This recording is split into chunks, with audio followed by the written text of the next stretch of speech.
Last lesson. अरे भाई ज्यादा खुश होने की जरूरत नहीं है, इस बुक का लास्ट लेसन नहीं पढ़ा रहा हूं मैं तुमको। एक्चुअली में आज के जो फर्स्ट चैप्टर है उसी का नाम है द लास्ट लेसन। ये चैप्टर तुमको काफी मोटिवेट करेगी और कहीं कहीं तुमको काफी इमोशनल भी कर देगी। बहुत ही अच्छी कहानी है और आज के इस चैप्टर को पढ़ने के बाद हो सकता है तुम्हारा सोचने का नजरिया बदल जाए। वो कैसे, वो तो यार तुमको चैप्टर पढ़ने के बाद ही पता चलेगा। तो यह चैप्टर शुरू करने से पहले मैं तुमको फ्रैंको प्रूशियन वॉर के बारे में बता देना चाहता हूँ। ये जो फ्रैंको प्रूशियन वॉर है ना, ये फ्रांस और प्रूशिया के बीच में हुई थी 1870 से लेकर 1871 के बीच में। अब तुम सोच रहे होगे कि यार फ्रांस के बारे में तो मुझे पता है, लेकिन ये प्रूशिया क्या चीज है। अगर आज के समय में देखा जाए तो जर्मनी, पोलैंड और ऑस्ट्रेलिया का कुछ पार्ट मिलाकर प्रूशिया बनता है। इन तीनों को मिलाकर उस समय में प्रूशिया कहा जाता था। तो जब ये वॉर हुआ ना फ्रांस और प्रूशिया के बीच में, तो उसमें प्रूशिया जीत गया, जिसको लीड कौन कर रहे थे, हमारे बिस्मार्क चचा। काफी बार तुमने इनका नाम सुना होगा हिस्ट्री में। तो जब प्रूशिया जीत गया तो इसने क्या किया, फ्रांस के दो हिस्से इसने अपने कब्जे में ले लिए। पहला जो था वो है एल्सेक और दूसरा है लोरेन। और इन दोनों को अपने कब्जे में करने के बाद प्रूशिया जो है इनके लोगों पर राज करने लगा। प्रूशिया ने यहाँ तक उन लोगों का लैंग्वेज भी छीन लिया। उनको साफ साफ कह दिया गया कि आज से तुम फ्रेंच नहीं बोलोगे बल्कि जर्मन बोलोगे, क्योंकि यार उनको अपना दबदबा बनाए रखना था। इसीलिए उन्होंने सोचा कि अगर ये अपनी लैंग्वेज बोलते रहेंगे तो ये कभी भी हार नहीं मानेंगे, तो इससे अच्छा है कि इनकी लैंग्वेज छीन लो। तो आज के इस चैप्टर में हम यही पढ़ेंगे कि जो बच्चे उस समय स्कूल जाते थे और अपनी लैंग्वेज सीखते थे, फ्रेंच लैंग्वेज, उनको जब ये बात बताई गई कि आज से तुम फ्रेंच नहीं बल्कि जर्मन सीखोगे, तो उनपे क्या बीती और उस टीचर के साथ क्या हुआ जो 40 साल से एक स्कूल में फ्रेंच लैंग्वेज सिखा रहा था। तो चलो यार कहानी को शुरू करते हैं। इसमें एक बच्चा होता है जिसका नाम होता है फ्रांस, और उसका ना पढ़ने में बिल्कुल मन नहीं लगता, जैसा कि यार हमारा और तुम्हारा नहीं लगता। तो वो जो है ना उस सुबह स्कूल के लिए काफी लेट हो गया था। तो वो धीरे धीरे जा रहा था और उसे डर भी लग रहा था, क्योंकि जो उसका टीचर है ना एम हेमेल, उसने उसको पार्टिसिपल्स पे याद करने के लिए कहा था और इसको पार्टिसिपल्स का पी तक नहीं पता। तो ये काफी ज्यादा डर रहा था कि अगर मैं स्कूल गया और एम हेमेल ने मुझसे पार्टिसिपल्स के बारे में पूछ लिया तो मैं कुछ बता नहीं पाऊंगा और एम हेमेल मुझे डांटेंगे। तो वो सोचता है क्यों ना आज स्कूल बंक मार दूं और आराम से अपना पूरा दिन स्कूल के बाहर ही बिताऊं। वो नोटिस करता है कि दिन बहुत चमकीला और मौसम बहुत सुहाना था। जंगल की बाहरी छोर पर पक्षी चहचहा रहे हैं। आरा मिल के पीछे खुले मैदान में प्रूशियन सैनिक जो है वो परेड कर रहे हैं। नजारे जो है ना उसको काफी अच्छे लग रहे थे एज कम्पेयर टू पार्टिसिपल्स के नियमों को याद करने के कंपैरिजन में। वो सोच रहा था कि पार्टिसिपल्स के नियम याद करने से अच्छा है कि मैं दिन भर बाहर रहूं और ये सारे नजारे देखूं। लेकिन उसने अपने माइंड को कंट्रोल किया और सोचा कि नहीं यार स्कूल चल लेते हैं, और फिर वो जल्दी जल्दी स्कूल की तरफ बढ़ने लगा, क्योंकि यार वो ऑलरेडी लेट हो चुका था। तो अब वो बताता है कि जब मैं टाउन हॉल के पास से गुजर रहा था तो बुलेटिन बोर्ड के पास में काफी सारी भीड़ लगी हुई थी। जो बुलेटिन बोर्ड है यार वो एक तरह का नोटिस बोर्ड है, जिसपे पिछले 2 साल से जितनी भी बुरी खबरें हो रही है वहां की, वो सब उसी पे आते हैं। जैसा कि जो फ्रांस है वो वॉर में हार गया तो वो नोटिस भी यार उसी बुलेटिन बोर्ड पे आई थी। सुखार आ गया तो उसकी भी न्यूज यार उसी पे आई थी। बाकी जो कमांडिंग ऑफिसर्स के ऑर्डर्स हैं वो भी यार उसी बुलेटिन बोर्ड पे आती है, मतलब कि उसी नोटिस बोर्ड पे आती है। तो जब वहां पर उसने भीड़ देखा तो वो सोचने लगा कि अब क्या बात हो गई, अब किसकी शामत आ गई, क्योंकि पिछले 2 साल से जो भी बुरी खबरें हैं वो वहीं आ रही है, तो हो सकता है इस बार भी कोई ना कोई बुरी खबर ही आई होगी। लेकिन वो वहां पर न्यूज को पढ़ने के लिए रुकता नहीं है, क्योंकि यार वो ऑलरेडी स्कूल के लिए लेट हो चुका है, तो वो काफी तेजी से आगे की ओर बढ़ जाता है। फिर जब वो तेजी से जाते हुए उस लोहार के पास से गुजरता है जो अपने चेलों के साथ न्यूज़पेपर पढ़ रहा था, तो वो उसके पीछे से बोलते हैं, बब इतनी तेजी से मत जाओ, तुम स्कूल टाइम पर पहुंच जाओगे। उस बच्चे को लगा कि शायद ये लोग उसका मजाक उड़ा रहे हैं। वो कुछ भी नहीं बोलता है और सीधा हाँफते हुए एम हेमेल के पीछे बगीचे में पहुंच जाता है। रोज जब स्कूल की शुरुआत होती थी तो काफी हल्ला होता था, जिसकी आवाज यार तुम रोड तक सुन सकते थे, जैसे कि डेस्क का खोलना और बंद करना, अच्छे से समझाने के लिए स्टूडेंट को अपने कान के ऊपर उंगली रखकर जोर जोर से चिल्लाने के लिए बोलना कि लाउड आवाज में चैप्टर को बोलो ताकि वो तुमको याद हो जाए। टीचर का वो बड़ा सा रूलर जिसको वो बार बार डेस्क पर बजाते थे, उन सब की जो आवाज है, उन सब का जो शोर है ना, वो स्कूल के बाहर रोड तक आती थी। लेकिन आज सब चीज शांत था। उस लड़के ने सोचा कि डेली तो शोर होते रहता है, तो उसी बीच में छुप छुप आकर अपने डेस्क पर चला जाऊंगा। लेकिन आज तो बिल्कुल शोर नहीं हो रहा था, एकदम शांति थी। ऐसा लग रहा था कि आज रविवार का दिन है, क्योंकि संडे के दिन स्कूल बंद होता है और एकदम शांत होता है स्कूल। तो उसको ऐसा ही लग रहा था। खिड़की से उसने देखा कि जो उसके क्लासमेट है वो अपने बेंच पर ऑलरेडी पहुंच चुके हैं, बैठे हुए हैं, और जो उनके टीचर है एम हेमेल, वो अपना बड़ा सा रूलर लेकर, जो कि बहुत ही भयंकर दिखता है, उसको लेकर इधर उधर घूम रहे हैं। ये यार मुझे अपने बचपन की याद दिला रहा है, क्योंकि जब मैं भी लेट हो जाता था तो काफी डरता था कि टीचर आज मारेंगे। उनका वो बड़ा सा डंडा मुझे आज भी याद है। सब डरते हैं यार। उसने दरवाजा खोला और सबके सामने वो अपने डेस्क पर चला गया। उस समय हमें काफी शर्मिंदगी भी महसूस होती है। तुम यार इमेजिन कर सकते हो कि जब तुम भी जाते थे तो तुम्हें काफी शर्मिंदगी महसूस होती थी। उसे काफी शर्मिंदगी महसूस हो रही थी और ऑब्वियसली बात है, डर तो लग ही रहा था। लेकिन ऐसा कुछ भी नहीं हुआ, उसको मार वार बिल्कुल भी नहीं पड़ी, बल्कि उसके जो टीचर थे एम हेमेल, उन्होंने उसको देखा और बहुत ही रिक्वेस्ट के साथ कहा कि ओ नन्हे फ्रांस, जाके अपनी सीट पर बैठ जाओ, हम तो तुम्हारे बिना ही स्टार्ट करने वाले थे आज। एम हेमेल, उन्होंने उसको देखा और बहुत ही रिक्वेस्ट के साथ कहा कि ओ नन्हे फ्रांस, जाके अपनी सीट पर बैठ जाओ, हम तो तुम्हारे बिना ही स्टार्ट करने वाले थे आज। बेंच के ऊपर से कूदकर वो अपने डेस्क पर जाके बैठ गया। जब तक कि वो अपने डर पे काबू पाता, उसने देखा जो उसके टीचर हैं, उन्होंने अपना सुंदर हरा कोट, अपनी झालीदार कमीज और पूरी तरह से कढ़ाई की हुई अपनी छोटी रेशमी टोपी पहन रखी है, जिसे वो केवल स्पेशल डेज पर ही पहनते थे, जैसे कि अवार्ड वगैरह बांटना हो तो उस दिन पहनते थे। इसके अलावा उसने ये भी नोटिस किया कि आज पूरा का पूरा स्कूल जो है ना, वो काफी अलग दिख रहा है और काफी गंभीर भी है। और सबसे ज्यादा तो उसे इस बात ने चौंका दिया कि जो पीछे का बेंच था वो हमेशा खाली रहता था, लेकिन आज जो है वो गांव के सारे लोग उस पर बैठे हुए हैं। तो ये सोचने लगता है कि यार ऐसी कौन सी बात हो गई कि जितने भी गांव के लोग हैं वो पीछे बेंच पर बैठे हुए हैं, आज से पहले तो नहीं देखा मैंने इनको यहाँ पर बैठे हुए। वो यूं सोच रहा था, दया कुछ तो गड़बड़ है। अपना तिनकोनी टोपी पहने हुए बुड्ढा हाउजर, भूतपूर्व मेयर, भूतपूर्व पोस्टमास्टर और इनके अलावा कई सारे व्यक्ति जो है ना, वो काफी उदास लग रहे थे। बुड्ढा हाउजर जो है ना, वो एक प्राइमर लेके आया था, उसके किनारे मुड़े हुए थे और इसने इसे अपने घुटनों पर रखकर खोल रखा था। उसका बड़ा चश्मा पेजों के बीच में पड़ा हुआ था। जब तक वो ये सारी चीजें नोटिस कर ही रहा था, तभी जो एम हेमेल है ना, वो अपने कुर्सी पर चढ़ जाते हैं और गंभीर और शांत आवाज में बोलते हैं, मेरे बच्चों, यह मेरे द्वारा पढ़ाई गई आज तुम्हारी अंतिम पाठ होगी।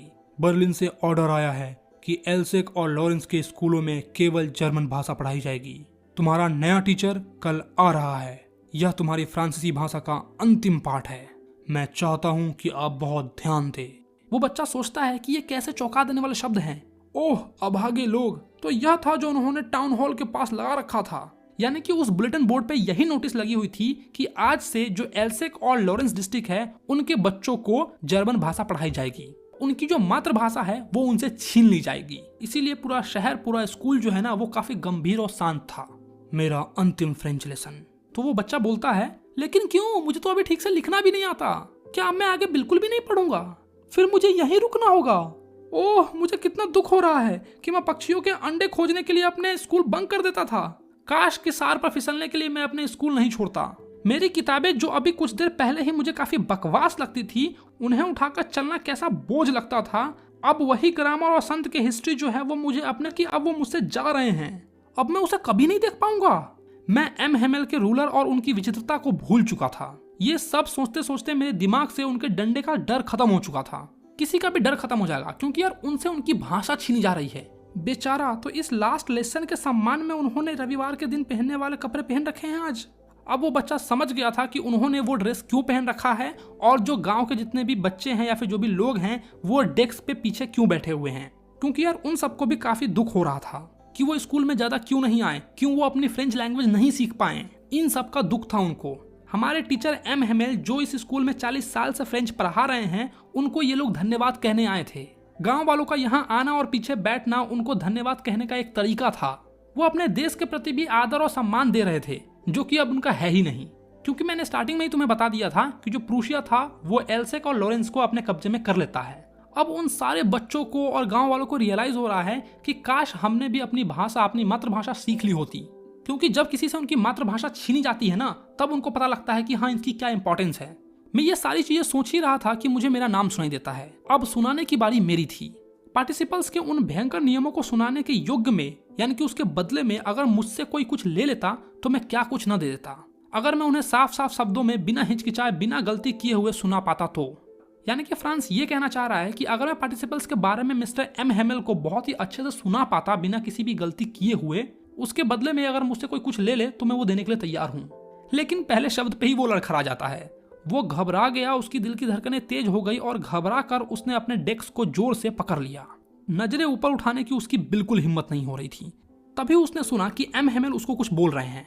ओह मेरे नन्हे फ्रांस, मैं तुम्हें बिल्कुल नहीं डांटूंगा। तुम्हें बहुत बुरा लग रहा होगा ना। देखो बात क्या है ना कि हम डेली अपने आप से कहते हैं कि अभी तो बहुत समय है, आज नहीं तो कल याद कर लेंगे। लेकिन अब तुम देख सकते हो कि हम कहां से कहां निकल गए। ओह एल्सेक के साथ यही बड़ी समस्या है। वो आज का काम कल पर टाल देते हैं, वो पढ़ने को कल पर टाल देते हैं। अब जब वो बाहर के लोग तुमसे मिलेंगे और पूछेंगे कि तुम अपने आप को किस अधिकार पर फ्रेंच बोल रहे हो, फ्रांस के निवासी बोल रहे हो, तो तुम क्या करोगे? वो तुमसे पूछेंगे कि क्या बात है कि तुम अपने आप को फ्रांसीसी कहते हो और फिर भी तुम अपनी मातृभाषा नहीं बोल सकते हो और नहीं लिख सकते हो। एम हेमेल ने बात यार एकदम 100% की बोली। कोई अगर उस बच्चे से जिसका नाम फ्रांस है उससे आकर बोलेगा कि तुम अपने आप को फ्रांसीसी बोलते हो, फ्रांस के बोलते हो, तो तुम एक काम करो कि मुझे फ्रांस बोल के बताओ या फिर उसे लिख कर बताओ। न वो बोल पाएगा और नहीं लिख पाएगा क्योंकि उसको आता ही नहीं है। देखो बुरा मत मान कर रहे हो यार, मुझे भी काफी अफसोस है कि जिस धर्म से मैं आता हूँ, जिस सनातनी धर्म से मैं आता हूँ, उसकी संस्कृत भाषा मुझे नहीं आती है। हालांकि अब जाकर मैंने काफी बार कोशिश की कि मैं संस्कृत सीख लूं, लेकिन मैं फेल हो गया। पता नहीं शायद मैं भविष्य में सीख लूं, लेकिन यार हकीकत तो यह है कि मुझे अब तक नहीं आती है। कैसे मैं अपने आप को सनातनी बोलूंगा यार? अभी जैसे उस फ्रांस की हालत है ना, वैसी सेम हालत मेरी हो जाएगी। अगर किसी ने मुझसे ये पूछ लिया कि तुम सनातनी हो तो संस्कृत बोल के दिखाओ, मैं बोल ही नहीं पाऊंगा क्योंकि मुझे आती नहीं है। अगर कोई आकर मुझसे बोल देगा कि गीता के इस अध्याय में क्या लिखा है तो मुझे पढ़कर या फिर मुझे समझाओ, तो मैं नहीं समझा पाऊंगा यार, क्योंकि मुझे ना पढ़ने आता है और ना ही बोलने आता है, तो मुझे समझाऊंगा कैसे? इसीलिए मैं तुम्हें भी सजेस्ट कर रहा हूँ कि अपनी मातृभाषा को बिल्कुल मत छोड़ो। अगर मराठी हो तो मराठी बोलो, अगर बिहारी हो तो बिहारी बोलो, इंडिया में हो तो हिंदी बोलो। ये इंग्लिश और बाकी अदर लैंग्वेजेस के पीछे मत भागो, ठीक है? ये सारी चीजें जो है आज के जमाने में सब चीज इंग्लिश में लिखी हुई है, ठीक है यार, सीख लो ना, उससे कोई दिक्कत वाली बात नहीं है, लेकिन किसी को जज तो मत करो ना, और अपनी मातृभाषा को तो बिल्कुल ही मत छोड़ना। खैर मैं टॉपिक से नहीं भटकूंगा, बस मैं तुम्हें ये एहसास दिलाना चाहता था कि वो बच्चा क्या फील कर रहा होगा इस समय में। एम हेमेल आगे कंटिन्यू करते हुए उस बच्चे को समझा रहे थे, लेकिन नन्हे फ्रांस, तुम सबसे बुरे नहीं हो। इसमें सिर्फ केवल तुम्हारी गलती नहीं है कि तुम्हें आज तुम्हारा लैंग्वेज नहीं आ रहा है। बहुत बातों के लिए हम सबको अपने आप को दोष देना होगा। तुम्हारे माता पिता तुम्हारी पढ़ाई के लिए उतने उत्सुक नहीं थे। वे तुम्हें किसी खेत या फैक्ट्री पर काम करने के लिए भेज देते ताकि उससे कुछ आमदनी होती तो उनका घर चलता। और मैं भी दोषी हूँ। क्या मैंने भी तुम्हें पाठ पढ़ाने के बजाय अपने फूलों में पानी देने के लिए नहीं भेजा? और जब मैं मछली पकड़ने जाना चाहता था तो क्या उस समय मैंने तुम्हारी स्कूल की छुट्टी नहीं की? मैं भी उतना ही दोषी हूँ जितना तुम्हारे माँ बाप और तुम हो। फिर एम हेमेल फ्रेंच भाषा की बात करता रहा। वो ये कहता रहा कि संसार की सबसे सुंदर भाषा है ये, सबसे क्लियर और लॉजिकल, कि हमें अपने मध्य इसकी रक्षा करनी होगी। हम कभी भी अपनी मातृभाषा को न भूलें, क्योंकि जब किसी समाज को गुलाम बनाया जाता है तो जब तक वे यानी कि उसके जो लोग हैं वो अपनी मातृभाषा को नहीं छोड़ देते तब तक वो पूरी तरह से गुलाम नहीं बनते हैं। फिर उन्होंने एक ग्रामर खोला और पढ़ाना शुरू कर दिया, और मैं ये देखकर हैरान था कि मैं उसे कितनी अच्छे तरीके से समझ रहा था। जो भी वो बोल रहे थे वो कितना आसान लग रहा था। मैं ये भी सोच रहा था कि मैंने कभी भी इतने ध्यान से उनकी बातें नहीं सुनी, और ये भी कि उन्होंने भी इतने धैर्य से कभी हमको नहीं समझाया। कुछ ऐसा लग रहा था कि बेचारा वो व्यक्ति जाने से पहले अपना सारा ज्ञान हमें दे देना चाहता था, एक ही झटके में सारा कुछ हमारे सिर के अंदर भर देना चाहता था। ऑब्वियसली बात है आज उसका लास्ट क्लास है, तो वो अपना सारा ज्ञान जो भी उसको आता है वो सब चीज देना चाहेगा यार। ग्रामर के बाद हमें लिखना सीखना था। उस दिन एम हेमेल हमारे लिए नई कॉपियां लेकर आए थे जिस पर सुंदर और गोल लिखावटों में लिखा हुआ था फ्रांस एल्सेक। ये छोटे छोटे शब्द झंडों के जैसा लग रहा था, जिसे स्कूल के रूम में हर जगह टांग रखा था, डेस्क के ऊपर, रॉड में, इधर उधर हर जगह। तुम ये देखकर आश्चर्य हो जाते कि किस तरह से सभी लोग एक साथ बैठकर अपने काम में लगे हुए थे। कोई भी शोर शराबा नहीं था, बिल्कुल शांत। कागज के ऊपर पेन से लिखे जाने की ही सिर्फ केवल आवाज सुनाई दे रही थी। इतने शांत ढंग से सब अपने अपने काम में जुटे हुए थे। अक्सर क्या होता है, टीचर जब हमें कुछ देता है तो हम यार एकदम लिखते हैं, मस्ती करते हैं, हल्ला उल्ला सब होता है। लेकिन आज जब उन लोगों को पता है कि आज मेरा अंतिम क्लास है तो वो लोग एकदम शांत है, कुछ नहीं बोल रहा है, क्योंकि उन लोग को भी पता है कि अगर आज नहीं पढ़े तो फिर कहीं नहीं पढ़ेंगे। कुछ बिटल्स यानी कि कुछ कीड़े जो है ना वो रूम के अंदर आ जाते हैं, लेकिन कोई भी उन पर ध्यान नहीं देता है, क्योंकि सब लोग यार एकदम शांत ढंग से अपने काम में लगे हुए थे। यहाँ तक कि जो वो छोटे छोटे कीड़े थे ना, जो फिश के हुक में लगते थे ताकि जो उससे मछली हम पकड़ सके, वो भी यार एकदम शांत थे। ऐसा लग रहा था कि मानो वो जो कीड़े हैं ना वो भी फ्रेंच हैं। छत के ऊपर कबूतर बहुत ही धीमी आवाज में गुटरुगु कर रहा था। तो मैंने सोचा कि क्या वे लोग इस कबूतर को भी जर्मन में गुटरुगु करने के लिए कहेंगे। मैंने जब भी अपने कॉपी से सिर ऊपर उठाकर देखा तो मैंने ये देखा कि जो मिस्टर एम हेमेल है हमारे टीचर, वो कुर्सी पर एक हैं। मानो ऐसा लग रहा है कि उस स्कूल में जितनी भी चीजें हैं उन सबको वो अपने दिमाग में बसा लेना चाहते हैं कि कौन सी चीज कहाँ लगी हुई है। जरा सोचो, 40 साल से वो इंसान उसी जगह पर है। बिल्कुल इसी तरह से खिड़की के बाहर उनका बगीचा है और उसके जस्ट सामने उनका क्लास। केवल डेस्क और बेंच घिसकर चिकनी हुई है, बाकी पिछले 40 साल से सब चीज वैसा का वैसा ही है। बगीचे में लगे हुए अखरोट के वृक्ष अधिक ऊंचे हो गए हैं, यानी कि वो छोटा सा पेड़ 40 साल में उतना बड़ा हो गया है। हाफ वाइन जिसे उन्होंने खुद रोपा था खिड़कियों से लिपट कर छत पर पहुंच गई है। इन सबको छोड़ते हुए उसका दिल कितना टूट गया होगा ना, बेचारा। ऊपर उसके बहन की चलने की आवाज सुनाई दे रही थी, जो कि अपने ट्रंक्स को पैक कर रही थी। ट्रंक्स यानी कि जो पहले के जमाने में छोटा सा एक टीन का डब्बा होता था जिसमें सारे कपड़े रखे रहते थे। दादी उदी का तिजोरी तुमने देखा होगा, गोविंदा के मूवीज में भी तुमने देखा होगा कि एक छोटा सा टीन का अटैची टाइप का रहता था, वही होता है ट्रंक। बाकी हमारे बिहार वगैरह में आजकल भी बड़े बड़े ट्रंक चलते हैं, मतलब काफी बड़ा। उनकी बहन पैकिंग इसलिए कर रही थी क्योंकि अगले ही दिन उन्हें देश छोड़कर जाना था। एम हेमेल और एम हेमेल की बहन को देश छोड़कर जाना था, इसलिए वो पैकिंग कर रही थी। यार मतलब तुम सोच सकते हो, 40 साल से जो व्यक्ति वहां रह रहा है उसे एकदम से छोड़ के जाने के लिए बोला जा रहा है। जिस जगह पर, जिस गांव में, जिस शहर में तुम रह रहे हो, उसे एकदम से तुमको छोड़ने के लिए कह दिया जाता है। भाई साहब, लेकिन उसमें इतनी हिम्मत थी कि उसने हर लेसन को अंत तक सुना। राइटिंग के बाद हमारी हिस्ट्री की क्लास थी। उसके बाद जो बेबीज हैं वो बी बी बी बो बोलकर याद कर रहे थे। कमरे में बिल्कुल बुढ़े हाउजर ने अपना चश्मा पहन लिया था और दोनों हाथों में अपनी प्राइमर पकड़े हुए उनके अक्षर पढ़ने की कोशिश कर रहा था। आप देख सकते थे कि वो भी रो रहा था। आवेग से भरी उसकी आवाजें कांप रही थी और उसको देखना ऐसा मनोरंजक अनुभव था कि हंसी भी आ रही थी और रोना भी आ रहा था। आह, कितनी अच्छी तरीके से मुझे आज भी वो दिन याद है। वो मेरा लास्ट लेसन। हाउजर जिसकी यार फ्रांस बात कर रहा है वो यार एक विलेजर है। तुम कह सकते हो कि वहाँ का हेड है, वो मुखिया वगैरह तुम कह सकते हो, जिसका नाम क्या है, हाउजर। और वो भी रो रहा है, उसकी आवाजें कांप रही हैं। बिल्कुल उसी समय चर्च की घंटी बजती है। इसके बाद धार्मिक पूजा पाठ और ठीक उसी समय ड्रिल से लौटते हुए प्रूशियन लोगों के नारे हमारे खिड़की के नीचे से हमारे अंदर आने लगे। अपनी कुर्सी से लिपटा हुआ एम हेमेल उठ खड़ा हुआ। मुझे आज से पहले कभी भी वो उतना लंबा नहीं लगा जितना कि आज दिख रहा है। मेरे मित्रों, वह बोला, मैं लेकिन किसी चीज ने उसे रोक रखा था। वो आगे नहीं बोल पाए। तब वो ब्लैक बोर्ड की तरफ मुड़े, एक चौक उठाया और अपनी पूरी ताकत लगाकर जितने बड़े अक्षर में वो लिख सकते थे उतने में उन्होंने लिखा, वी वेला फ्रांस, यानी कि फ्रांस चिरंजीवी हो। कभी कभी तुमने पंडित जी से सुना होगा, चिरंजीवी भव, यानी कि फ्रांस अमर रहे। और फिर वो रुक गए। अपने सर को दीवार पर झुकाते हुए बिना कोई शब्द बोले हुए उन्होंने अपने हाथों से इशारा दिया कि अब स्कूल समाप्त हुआ, तुम जा सकते हो। उन्होंने हाथ से इशारा करते हुए ऐसा कहा, बोला कुछ भी नहीं, बस इशारा कर दिया। तो यार देखा तुमने कि किस तरह से वो लोग काफी उदास थे, क्योंकि यार उनकी मातृभाषा उनसे छीनी जा रही थी, उनका देश उनसे छीना जा रहा था। क्योंकि यार जब भी किसी देश पर शासन किया जाता है ना, तो सबसे